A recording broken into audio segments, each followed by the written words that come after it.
Welcome to a Foxy Tech Tips tutorial on removing the fingerprint animation on your Samsung Galaxy.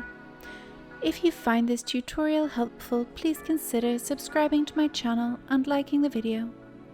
When you unlock your Samsung with your fingerprint, it plays a little animation of concentric circles. With a new update, you can remove this animation, and I will show you how. Open up the Settings app on your phone. In Settings, scroll down to and open Biometrics and Security. Tap Fingerprints and enter your phone's PIN number. Now you need to switch off the toggle to the right of Show Animation when unlocking.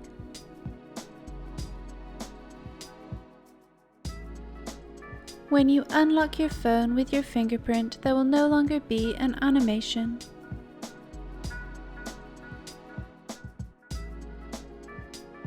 And that draws an end to this tutorial.